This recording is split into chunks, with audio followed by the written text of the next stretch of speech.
बुधवार के दिन जिनको शुगर की बीमारी हो, बीपी हो, उनसे निवेदन करूंगा, गणेश जी का दांत जो टूटा हुआ है, उस टूटे हुए दांत के भाग की ओर 5 दुर्वा सफेद दुर्वा, पानी का जो जलाशय होता है, कुआं होता है, बावड़ी होती है, तालाब होता है, नदी होती है, वहां लगती है सफेद दुर्वा।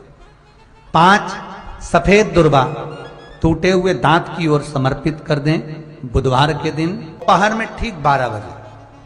वही दुर्वा 5 मिनट बाद उठा लें और उस दुर्वा को एक दिन में सुबह खाली पेट एक दुर्वा को खा लें। महाराज, आपका शुगर और बीपी लेवल में मिलेगा।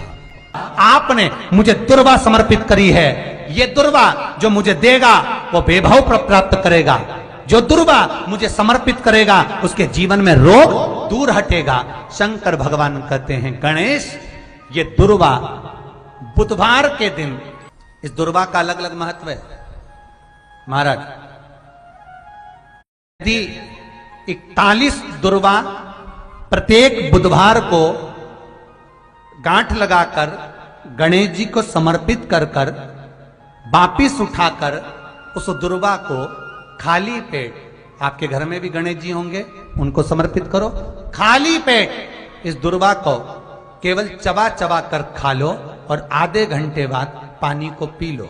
बुधवार की बुधवार 5 बुधवार करना, गणेश जी को चढ़ाना, सफेद दुर्वा को गणेश जी को समर्पित कर चबा चबा कर खाना। उदर की प्रॉब्लम, जो भी मसा आदि की प्रॉब्लम होती है, उदर से जुड़ी हुई होती है, जिस चीज से जुड़ी होगी, पेट की जितनी प्रॉब्लम होगी, आपको जितनी भी प्रॉब्लम होगी, वो सारी 5 बुधवार करना। 6ठे बुधवार को जरूरत ही नहीं पड़ेगी। कितनी भी प्रॉब्लम हो पेट से, कितनी, जो जिंदगी भर रोता है, शिव महापुराण की कथा कहती है, भगवान शंकर पार्वती जी से करें, सुनो पार्वती, जो हमेशा रोना रोता रहता है, मेरी दुकान नहीं चल रही, मेरा घर में ये हो गया, परिवार में ये हो गया, बेटे को ये हो गया, बेटी को ये हो गया, जो जिंदगी भर रोता रहता है, भगवान शंकर पार्वती जी से कहते हैं, दिन भर में सरस्वती एक बार मुख से निकलती है। जो दिन भर रोता है, किसी ना किसी चीज के लिए रोता ही रहता है, वो पूरी जिंदगी रोते रोते ही निकालता है। जो दुख आने पर भी कह दे कि परमात्मा है, भोलेनाथ जी बैठे हैं, मुझे टेंशन नहीं है, तो वो अपनी जिंदगी को खुश होकर जी लेता है। फिर उसको दुख नहीं झेलता, फिर उसको दुख नहीं। कितना एक भील की कथा आती है शिव पुराण के अंतर्गत। एक भक्त भील था, जब जिंदगी में थोड़ी सी भी तकलीफ हो, थोड़ा सा भी कष्ट हो, थोड़ी सी भी अगर दुख हो, तो शिव जी को जल चढ़ाओ, बेलपत्र चढ़ाओ, और कोई मन में अगर दुख है तो नंदी के पास 2 क्षण बैठकर अपने मन की बात नंदी से जरूर कहो। क्यों?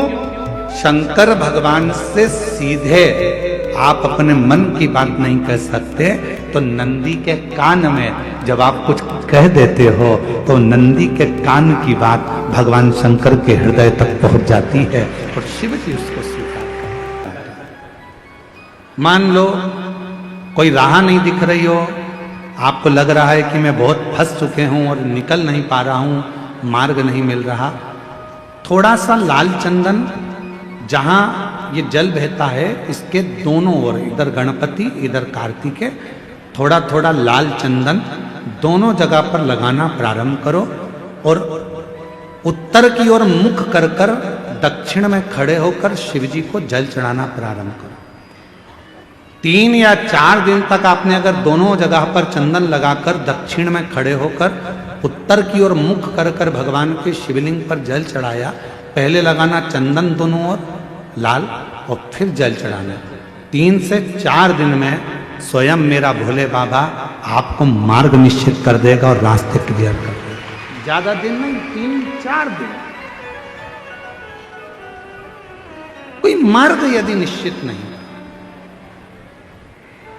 अच्छा, कई लोग ऐसे भी होते हैं कि वो केवल ये सोचते हैं कि हमने ये कर लिया और इसमें, ऐसा नहीं। शिव महापुराण की कथा कहती है कि आपको साथ में परिश्रम भी करना पड़ेगा। और वो स्वामी समर्थ दुनिया के लोग कहते हैं कि ये दत्त का अवतार है, दुनिया के लोग कहते हैं ये नरसिंह जी का अवतार है। पर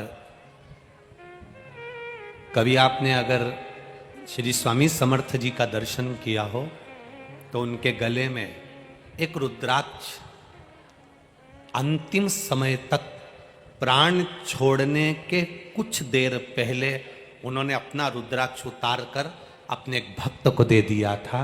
पूरी जिंदगी उनके गले में एक रुद्राक्ष पड़ा रहा, वो श्री स्वामी समर्थ जी थे। एक रुद्राक्ष अपने गले में धारण करते हैं। कोई कहता है कि दत्त के अवतार है, कोई कहता है शिव के अवतार है, कोई कहता है ब्रह्मा के अवतार है, कोई कहता है नारायण के अवतार है, कोई कहता है राम के अवतार है, कोई कहता है कृष्ण के अवतार है।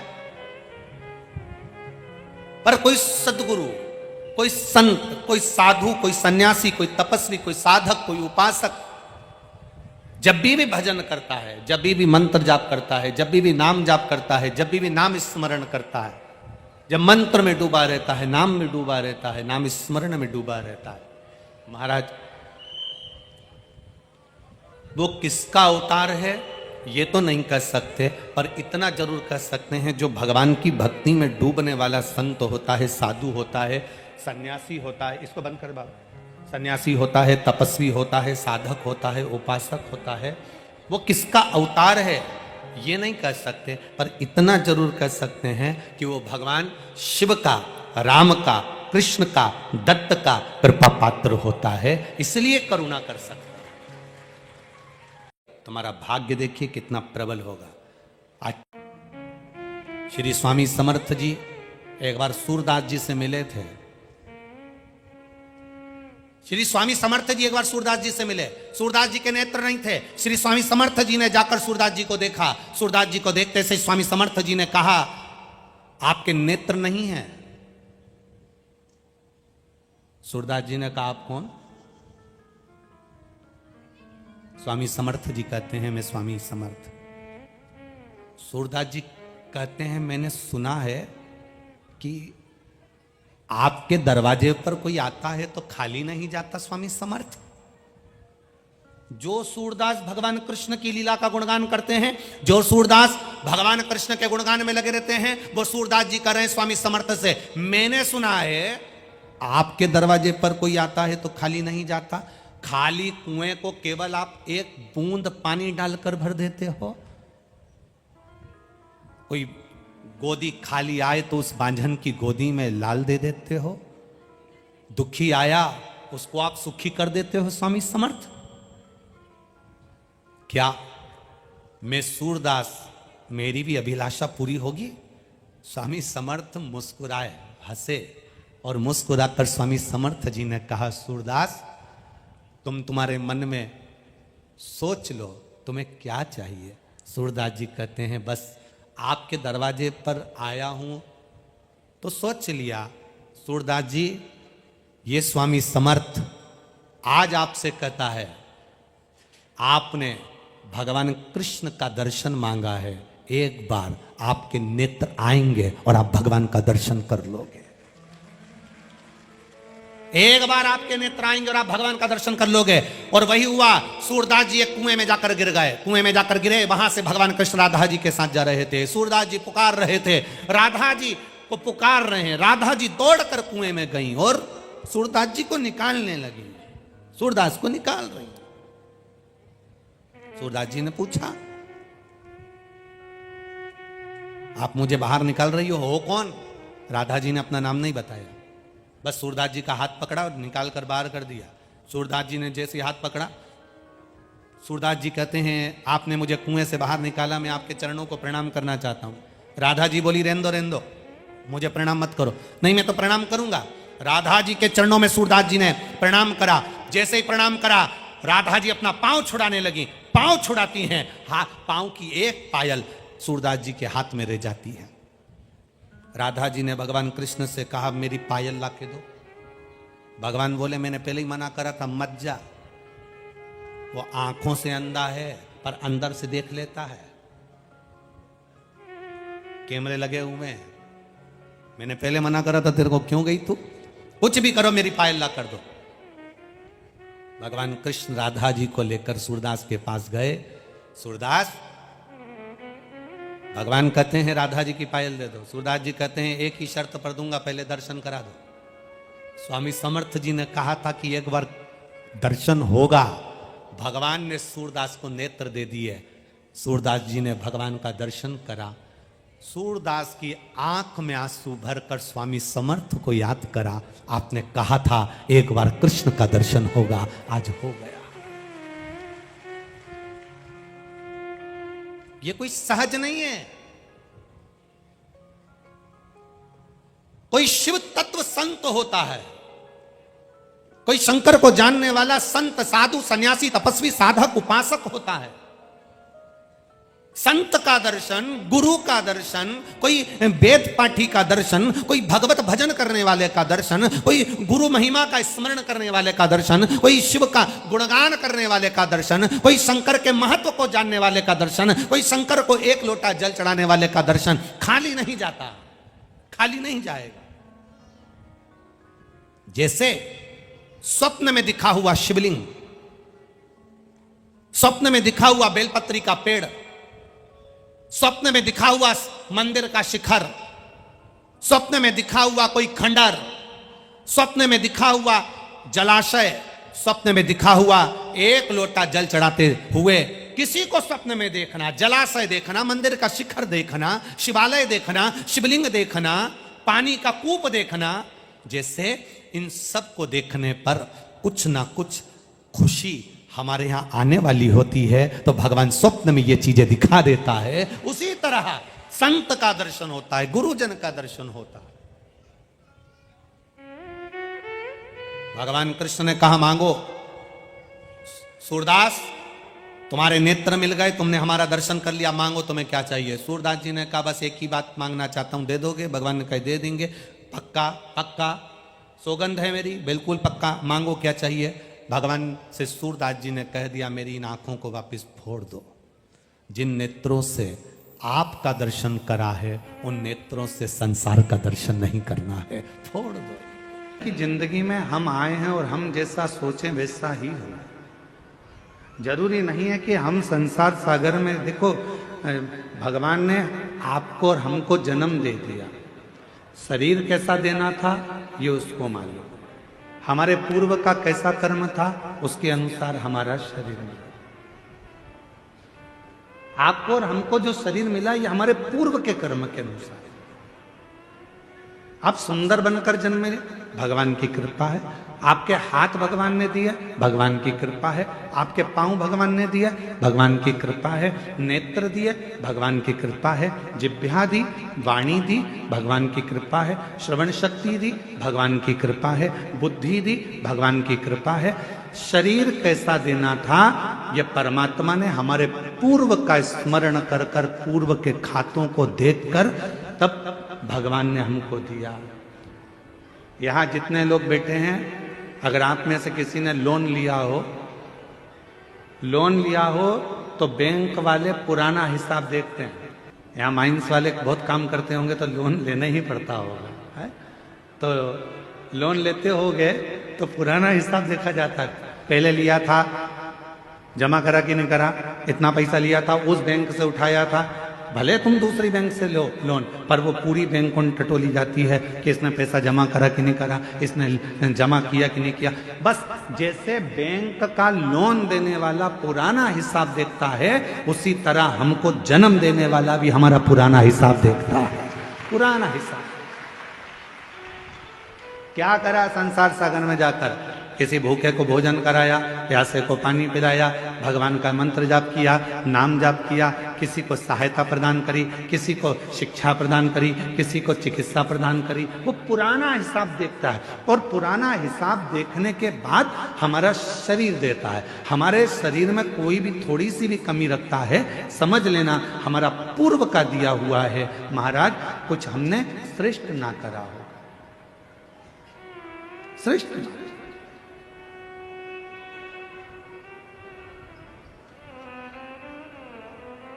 धृतराष्ट्र नेत्र नहीं है। एक बार भगवान द्वारकानाथ से धृतराष्ट्र ने पूछ लिया, क्या बता सकते हो कि मेरे नेत्र क्यों नहीं है? मैं इतना सुंदर जन्मा, मैं इतने बड़े राज्य का राजा बना, मैं इतना बड़ा नरेश बना, मैं इस हस्तिनापुर का राज सिंहासन संभाल रहा हूं और मेरे नेत्र नहीं है। आप बता सकते हो कि मेरी किस्मत ऐसी क्यों लिखी? भगवान द्वारकानाथ ने कहा, पूर्व जन्म में तुम एक सुंदर राजकुमार थे, एक हंस को देख लिया था, उस हंसनी को पकड़ने के चक्कर में वो तुम्हारे हाथ ना आई, तो उसके साथ में जितने भी लोग बच्चे थे उन सब के नेत्र तुमने हर लिए थे, इसलिए तुम्हारे नेत्रों को हरा गया। पूर्व का कर्म। कोई पिछले जन्म के अच्छे कर्म मुझे बाबा दे, कोई पिछले जन्म के अच्छे कर्म मुझे बाबा तेरा साथ मिला। जहाँ सारी दुनिया झुकती है, जहाँ सारी दुनिया झुकती है, मुझे वो आली दरबार मिला, दरबार। पुण्य होगा बोलने के लिए वाणी दे दी, पूर्व का अच्छा पुण्य होगा देखने के लिए नेत्र दे दिए महाराज, और भगवान ने सब कुछ दिया, पूर्व का पुण्य। और फिर याद रखो, हमारे और आपके पिछले जन्म का कोई अच्छा कर्म होगा जो शिव महापुराण की कथा कच्चे गांव में दे दी, ये पुण्य है।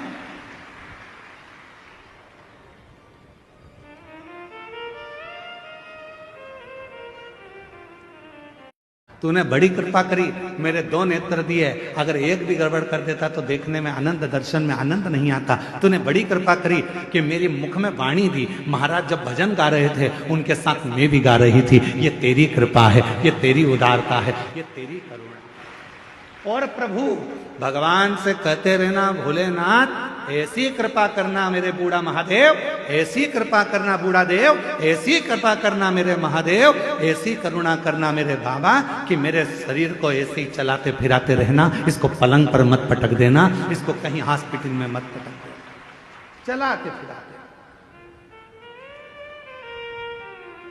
पूर्व का कर्म है हमारा।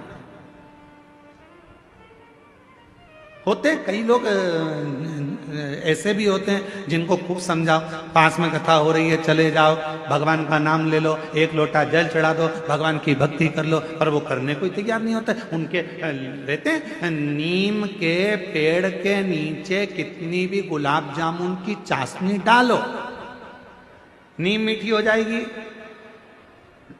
बोलो तो नहीं। नीम के पेड़ के नीचे कितनी भी तुम एक काम करो, जलेबी का घोल डाल दो, मीठी होगी? चल जान दो। अच्छा, करेले के पेड़ के नीचे, करेले के पौधे के नीचे, करेले की बेल के नीचे आप गुलाब जामुन की चाशनी डालो, रसगुल्ले की चाशनी डालो, क्योंकि वो रसगुल्ला खाने के बाद उसका पानी तो काम आता ही नहीं है। तो एक काम करें अपन कि करेले की बेल के नीचे डाल देते हैं, तो करेला मीठा हो जाएगा, हो जाएगा। करेला करेला ही रहेगा, नीम नीम ही रहेगी। उसको चाहे तुम की कितनी भी गुलाब जामुन की चाशनी डाल लो, चाहे तुम गुड़ डाल लो, शक्कर डाल लो, तुम्हारी मर्जी पड़ जाए जो डाल लो, पर वो नीम नीम रहेगी, कड़वी की कड़वी रहेगी, करेला कड़वा की कड़वा ही रहेगा। उसी तरह अपने गांव में, अपने नगर में, अपने शहर में, अपने मोहल्ले में, अपनी कॉलोनी में, अपने घर में, अपने परिवार में कोई ना कोई एकाध व्यक्ति नीम और करेले जैसा होता ही है। उसको कितना ही समझा लो, कितना ही समझाओ, कितना ही बुराई करता है, फिर भी शंकर जी की बुराई करता है, फिर भी एक लोटा जल की बुराई करता है। गुरु जी हमारे यहाँ वो आए थे, इतने बड़े संत महात्मा, वो भी शिव जी की बुराई कर दिए, वो भी इनने भी ऐसा कर। तो कोई कितना ही समझाए, पर वो नीम नीम रहती है, वो करेला करेला ही रहता है, उसको नहीं समझ में। महाराज